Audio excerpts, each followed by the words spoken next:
Watch a witch attempt to survive living in the human world, and you won't be alone. Written and directed by Goran Stilevsky in his feature film debut. This stars Numi Rapace, or Rapace, however you say her last name. She's a terrific actress with a great body of work, including recently Lamb, a great goddamn movie from A24 Studios. This is not from A24 Studios. Universal Pictures and Focus Features came together to give us this film set in 19th and a half century Macedonia, where, well, you get to see a witch attempt to live amongst the humans. And a lot of weird, obscure, bizarre, and strange shit happens. This is a trip through hysteria and weirdness and watching a witch, see how the humans live, and there will be spoilers a little bit later, but I'm going to tell you, this is one of the most absorbing yet odd movies that I have seen in many, many months. And really, it's not for everybody. I mean, it's for some people. I enjoyed it, but I can certainly see some people being turned off. It is in Serbian, so obviously there are going to be Serbian subtitles, so get ready, hunker down, and don't look away, or you will miss.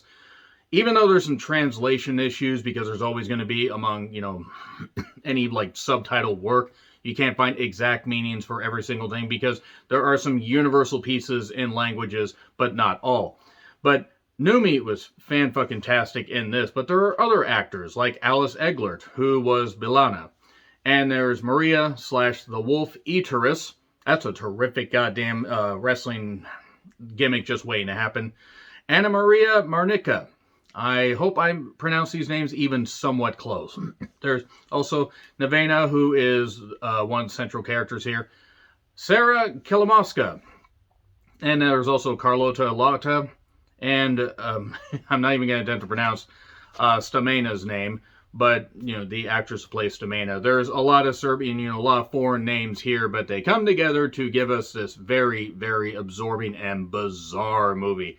This is certainly something that it takes a while to get into. You got to be patient, you got to be ready, you got to be ready for the weirdest shit, you got to be ready for a good, healthy dose of animal violence, and also some sex scenes. Some of the most bizarre sex scenes I've seen in quite a while. Now, I know there have been weirder ones in a lot of horror movies and stuff like that, but for something that takes heavy, heavy influence and large chunks from films like The Witch, and even, to an extent, The Lodge, a lot of, slow burn atmospheric horror movies, it's hard to really find a genre to define it.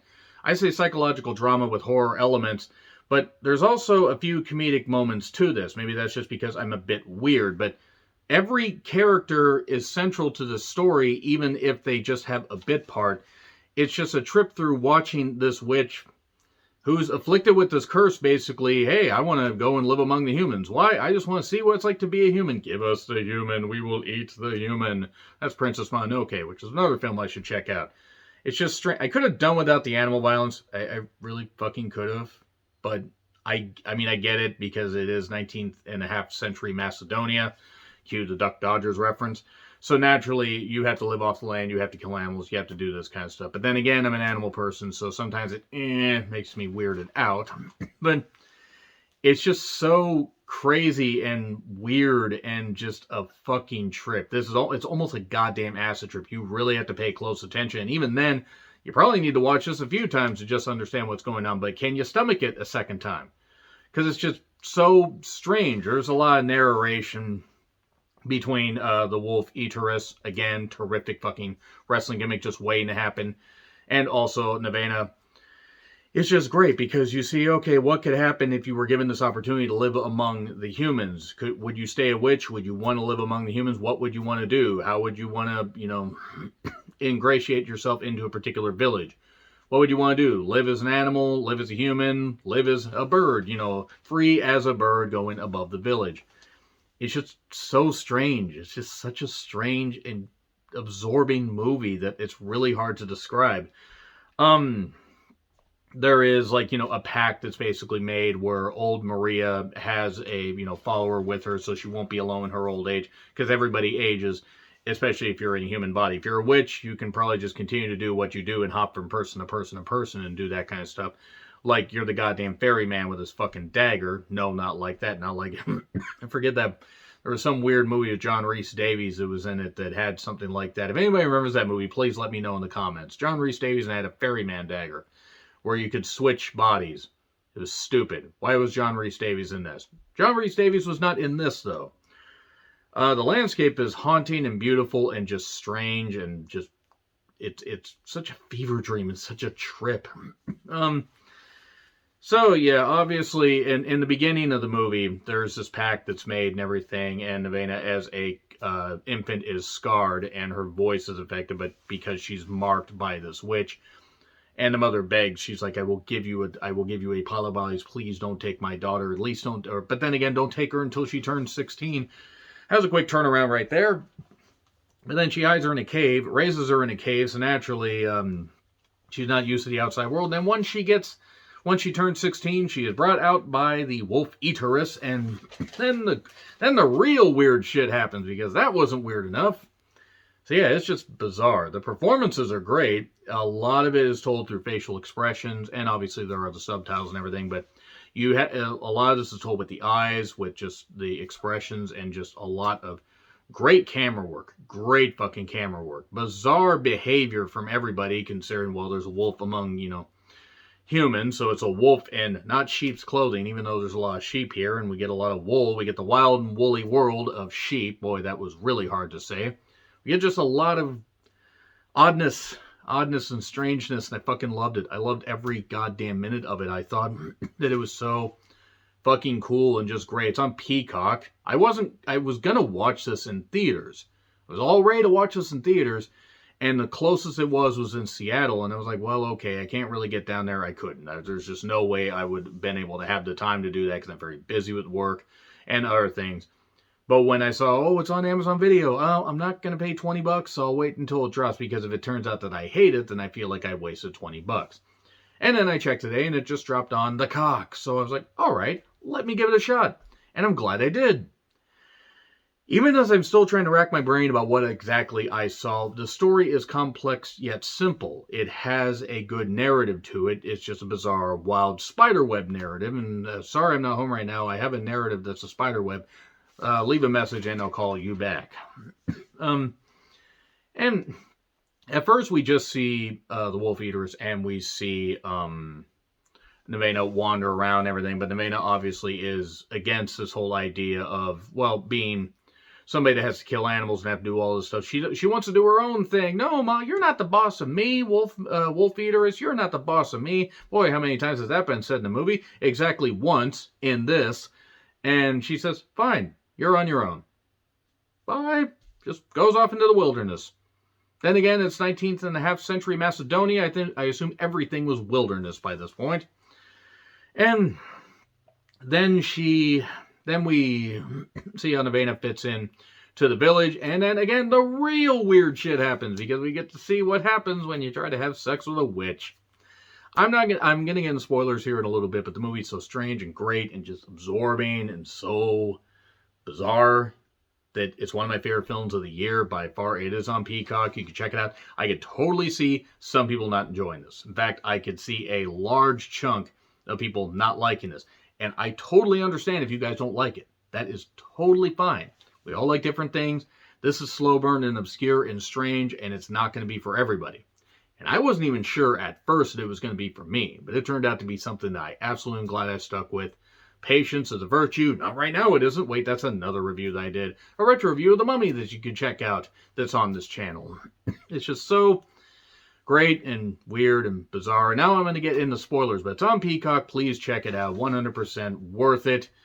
And then you can see if you want to curse me or you want to praise me for recommending it, because I'm the absolute influence. No, I'm fucking not. Anyway, spoilers. So yeah, this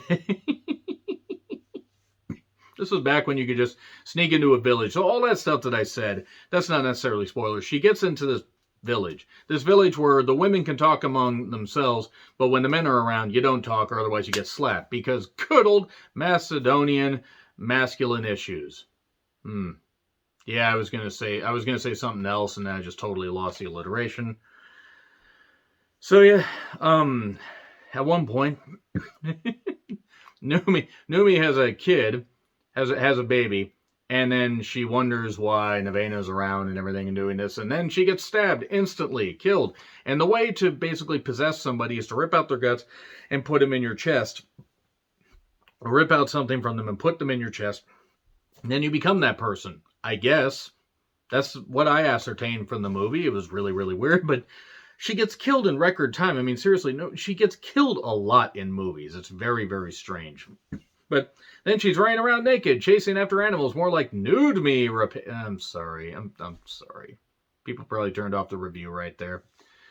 And then she's in the village's good graces, except when you talk out of turn and a man slaps you for no reason. By the way, she ends up possessing she ends up having possessed Numi's character. There's a sex scene that was an R scene, and that's the word, that's the lettering I'm going to use here. And she ends up killing the guy that tried to do that to her, essentially ripping his dick off, I imagine, and possessing him. Or the witchy worm goes in her. I don't know. It's not like Leviathan, where the thing got thrown up and put in somebody's mouth and everything. And if anybody remembers the movie Leviathan, God, you love obscure sci-fi horror that's also bullshit. More people get killed. A lot of time where she's, she's learning among the villagers. She's having fun. We get sex in the woods where she possesses a guy, because why the fuck wouldn't you? Possession is 9/10 of the Macedonian law. And then there's sex in there's a lot of sex in this, actually. Shocking amount.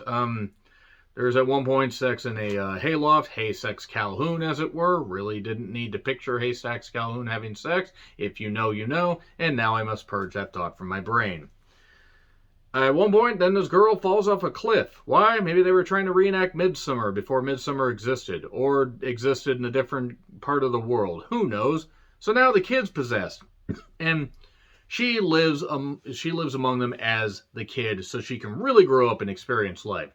And then she even becomes a bride to some guy, I guess. It sounds like I hate this movie, but it's really hard to describe unless you see it. And then there was at one point where we see how this whole pact came together, and how Nevada's mom ended up having a kid because there was this weird spit shine ritual with a sick guy, and she ends up becoming healthy, or she has a healthy kid somehow, despite the kid being cursed.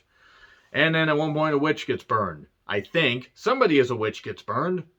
It would explain the weird red flesh, like they were a red skull without, having, the mask to cover the red skull. And then we have a marriage thing take place, a marriage ritual, as it were, a ceremony. That's the word I was searching for, the simple word. And then they produce a kid. She somehow gets pregnant, and suddenly there's a black boar that kills the husband and kills other people, I assume, because you never trust the black boars. Evidently. It's like how you never trust the black goat that was in The Witch. Except you can trust Anya Taylor-Joy to always deliver a great performance. She wasn't in this. That would have been interesting if she was. And then, of course, the wolf eateress is looking over her like, how can you do this so easily? How can you? And then the infant gets killed, I guess, because she's upset her. And then she kills a donkey, I assume, for this ritual where she has a way to bring one life back. It's called Witch's Spit. Something. Again, I'm not entirely certain what I saw. I don't exactly know. Then the curse is passed down, and alright, we just continue with this story. Maybe we're going to get You Won't Be Alone 2, Electric Witchy Boogaloo. This was strange, but it was absorbing and great, and I'm giving it an A+ because I enjoyed it, even if I didn't entirely understand it. If I misunderstood anything from this movie, my apologies for not understanding 19.5 century Macedonian culture. I couldn't even find Macedonia on a map if you paid me. No offense. But anyway, let me know your thoughts in the comments. Like, share, subscribe, Twitter handle in the description. I'm John Retlin. I'll see you soon.